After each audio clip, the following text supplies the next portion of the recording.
This is TWiT. I remember Cool. who sent me that? Oh, Amy Webb, who's going to be on in a few weeks. Amy Webb sent me AI-designed whiskey. It was awful. It tasted like burnt rubber. It was the worst. So don't let your AI-designed whiskey or cheese. What is it? What? AI vegan cheese is that what it looks like? Oh, now you're a vegan, right, Jason? So you might be interested in this. Owen, explain. What is it? So there's a company here in San Francisco called Climax Foods, and they purport to use AI to analyze ingredients. They're actually in Berkeley, just across the bay. But they purport to use AI to analyze ingredients to come up with new food products. In this case, they came up with a vegan blue cheese that is, like good and funky with those blue veins. It looks good. Yeah, it has gotten placement in about a dozen restaurants from San Francisco to LA to New York.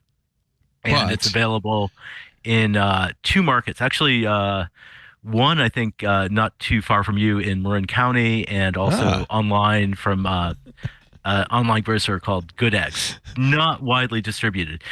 It is widely talked about, though, because they entered a food awards competition, the Good Food Awards, and were ultimately disqualified because of an ingredient they used. And there's a lot of controversy over this ingredient. It's basically a seed-derived butter, kind of like a nut butter. But the long and short of it is there was so much of a kerfuffle over their disqualification that they landed on the Late Show with Stephen Colbert, and like 2 minutes on that's better than any TV. Advertising. Yeah, incredible publicity, but it doesn't seem to have really boosted their business. Let me read from a little bit from your article. Sarah Bloomberg wrote this for the San Francisco Business Times. Stephen Colbert plucked up a toothpick that had been prepped with a triangular block of blue cheese and examined the moldy swirls before popping it into his mouth. 9 seconds later, he said, "I like it. You can really taste the foot." Did that sell? By the way, this startup has $27 million in funding. Because I bet you, Jason Hiner, you're just dying for a good blue cheese. Well, they lost me at blue cheese. Like if it was mozzarella or it's funny. I've only eaten blue cheese one time when I first got married. And my wife, bless her, she made this dish. She was really excited about it. I'd never had blue cheese before. And we tried it and it was so difficult to eat. I didn't realize I didn't like it. But that was the first and last time I ever had blue cheese because I had such a bad reaction to it.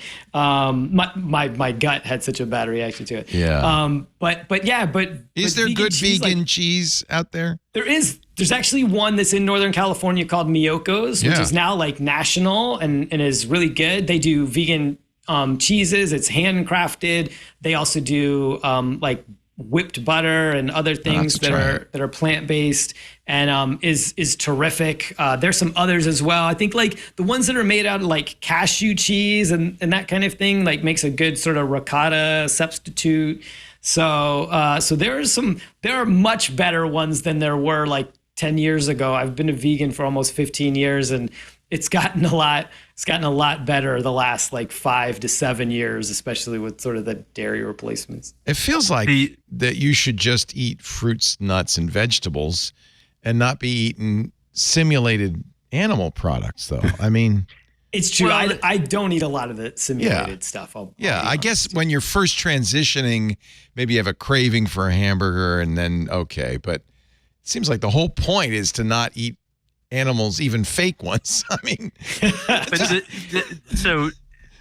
and this is not a criticism of Jason or anyone else who identifies as vegan, but there has been a movement in the food world to, instead of emphasizing like what you're not eating, emphasizing eating more of, say, plant-based, more of the good stuff. I like that. The good stuff. So one term that's very popular here in San Francisco these days is plant forward. There is a plant forward food hall, actually on Market Street called Salyu Hall. It's inside an IKEA. And I actually had a plant-based burger there. It was pretty good. I mean, but you put enough cheese and grilled onions and sauce on anything, and anything's do all right. Yeah, tastes pretty good. Cool. Best vegetarian food. It wasn't vegan, but it was vegetarian food I ever have had. It's one of the best restaurants I've ever been to. Is in San Francisco. Greens. It's still there. It's vegetarian and it's amazing. So I'm not against it by any means. Sure. What rule did they break? They had seed butter?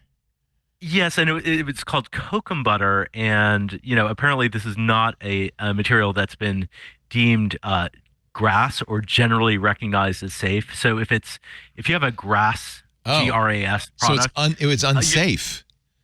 Well, it's like putting turpentine in it or something. It's not unsafe, but it hasn't been proven safe, right? That's where who does the GRAS certification? Well, that's the tricky thing. Is basically it's not the government. If you have an ingredient that's been FDA. If you have an ingredient that's kind of been in circulation for a long time but has never been like formally blessed, you sort of self-certify and hope the FDA doesn't crack down on you. But that is not good enough for a lot of people. They say if you have something, if you have a non-GRAS ingredient, if you're a grocery store and a food startup comes to you and says, "Hey, we've got this great vegan cheese, but it's got a non-GRAS ingredient," a lot of people are going to say, "Come back to us when you have a better formulation." But apparently, the way the FDA does it is you can send them a notification that it's generally recognized as safe, and they can say, "Okay."